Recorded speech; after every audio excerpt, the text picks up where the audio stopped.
வணக்கம் நண்பர்களே, ideal spark சேனலுக்கு மீண்டும் ஒரு காணொளிக்கு உங்களை வரவேற்கிறேன். இந்த காணொளியை நம்மளுக்கு வழங்குபவர்கள் பைமோட் ஆப் ஆன்லைன் ஷாப்பிங்.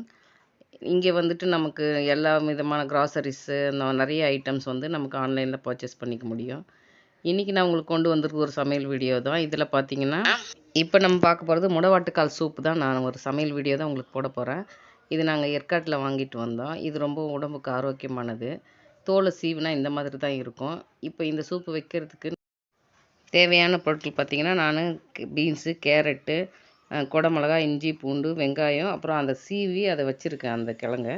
இப்போ எண்ணெய் ஊற்றி நம்ம வந்துட்டு தாளிக்க போகிறோம். எண்ணெய் ஊற்றியாச்சு. அப்புறம் ஒரு பச்சை மிளகாய் போட்டுக்கிட்டு சீரகம், அப்புறம் மிளகு, அப்புறம் இதெல்லாமே போட்டு இது மசாலா வேணுங்கிறவங்க மசாலா தனியாக வச்சுக்கலாம். இந்த மாதிரி வேணுங்கிறவங்க இப்படியும் போட்டுக்கலாம். இதெல்லாம் போட்டு நான் தாளிச்சிருக்கேன். தாளிச்சிட்டு இதை வந்துட்டு கூட சின்ன வெங்காயம் வச்சுருந்தாலும் அதுவும் போட்டு பூண்டும் போட்டு இதில் வணக்கணும். அப்படியே ஒரு மிக்ஸி ஜாரில் எடுத்து வச்சுட்டு அடுத்தது நான் மெல்லிசாக சீவி வச்சுருந்தேன் அந்த கிழங்க பொடியாக நீட்டாக அதை அப்படியே அதையும் வணக்கி எடுத்துக்கணும். வணக்கி எடுத்துக்கிட்டு இப்போ ஒரு பாத்திரத்தில் நம்ம சீரகம் தாளித்து கடுகு மிளகு சீரகம் போட்டு தாளிச்சிட்ருக்கேன்.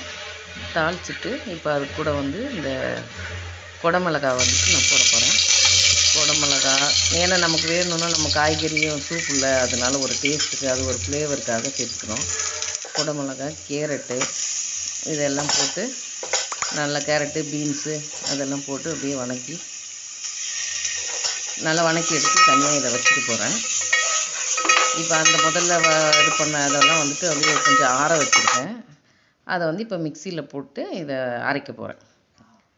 இதை ஒரு ஓட்டி எடுத்துட்டு இது கூட அந்த கிழங்கு சீவி வணக்கி வச்சுருந்தேன் இல்லையா, அதையும் போட்டு அடக்கணும். இப்போ இதில் இந்த காய்கறியில் கொஞ்சம் இஞ்சி பூண்டும் போட்டு வணக்குறது அது இடையில காமிச்சிருக்கேன். அப்புறம் இதை ஒரு ஓட்டிட்டு இப்போ இதில் வந்துட்டு இது எனக்கு தனியாக நான் வந்து மசாலா ஃப்ளேவர் சேர்த்துக்கணுன்றதுக்காக மசாலாவும் தாளித்து வச்சுக்கிட்டேன் அதுக்கப்புறம் சாப்பிட்றதுக்கு. அப்புறம் இப்போ இந்த கிழங்கு அதில் போட்டுட்டு அது கூட கொஞ்சம் கொத்தமல்லி தலையும் போட்டு அரைக்கிறேன்.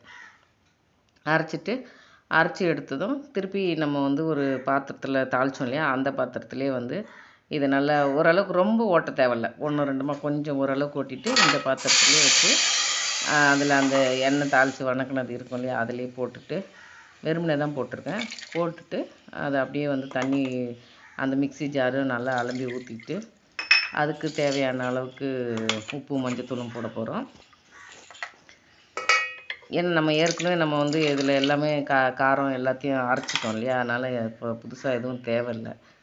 நமக்கு தேவையான அளவுக்கு உப்பு மஞ்சத்தூளும் போட்டுட்டு அரைச்சி அதை வந்து அப்படியே கொஞ்சம் நேரம் அப்படியே வணக்கி விட்டுட்டு கொஞ்சம் நேரம் வதக்கிட்டு அப்புறமாட்டு நம்ம தேவையான அளவுக்கு தண்ணி ஊற்றிக்கலாம். முதல்ல கொஞ்சம் நேரத்துக்கு அப்படி வதக்குனா பரவாயில்லையா இருக்கும். அதனால் கொஞ்சம் நேரம் அப்படி வதக்கிட்டு அதுக்கப்புறம் தேவையான அளவுக்கு தண்ணி ஊற்றி கொஞ்சம் நேரம் கொதிக்க விட்டு ஒரு கிண்டி விடணும். கொஞ்சம் நேரம் வெயிட் பண்ணணும். அந்த ஒரு கொதி வந்துருச்சு. அதுக்கப்புறம் ஒரு கிண்டுறேன். அதுக்கப்புறம் நல்லா கொதிக்க ஆரம்பிச்சிருச்சு பயங்கரமாக. ஓகே, இவ்வளோ தான் முடிஞ்சுது. அதுக்கப்புறம் நான் எனக்கு தனியாக காய்கறி பண்ணி வச்சேன். அதை வந்து ஒரு பாத்திரத்தில் ஊற்றி அதை போட்டு எனக்கு மட்டும் தனியாக நான் வந்துட்டு எடுத்துக்கிட்டேன். அதில் வந்து கொஞ்சம் மிளகுத்தூள் போட்டு ஒரு கார்னிஷ் பண்ணுற மாதிரி இந்த பாத்திரத்தில் தனியாக ஊற்றி அதில் தேவையான அதை தாளித்ததெல்லாம் இதில் போட்டுட்டேன். அந்த பட்டை எல்லாம் தாளித்தோன்னா அதில் இது போட்டுட்டு இந்த தனியாக இருந்த சூப்பை வந்துட்டு நான் வடிகட்டி வச்சுக்கிட்டேன். ஏன்னா அதை அப்படியே சாப்பிட முடியாது. அதை வடிகட்டின பிறகு பார்த்திங்கன்னா அதில் மேலே வந்து சின்ன அந்த துண்டுங்க கொஞ்சம் மையாமல் இருக்கும்ல, அதெல்லாம் மேலே இருக்கும். அதெல்லாம் எடுத்து வந்து நம்ம அந்த சூப்பில் வந்து போட்டுக்கணும். ஏன்னா அது இன்னும் நல்லா அது கொஞ்சம் நேரம் ஊறும். அந்த சக்கையாக தான் இருக்கும். அது அவ்வளோவா மென்று அது சாப்பிட்ற முடியாது. இருந்தாலும் அந்த சூப்பில் போடுறதுக்காக அந்த குட்டி குட்டி பீஸெல்லாம் எடுத்து அதை இன்னும் கொஞ்சம் நேரம் அது ஊறட்டும் அப்படின்றதுக்காக ஊற வச்சுட்டு அதேமாரி அந்த சூப்பில் அடியில் வடிகட்டினேன் இல்லையா, அதுலேயும் கொஞ்சம் அதை போட்டு வச்சுக்கிட்டு இப்போ எனக்காக தனியாக எடுத்ததில் கொஞ்சம் மிளகுத்தூள் தூவி அது ஒரு ஃப்ளேவராக கொஞ்சம் கொத்தமல்லி எல்லாம் போட்டு சாப்பிட்டாச்சு. சூப்பராக இருந்தது. சாப்பிட்டு பாருங்கள். நன்றி.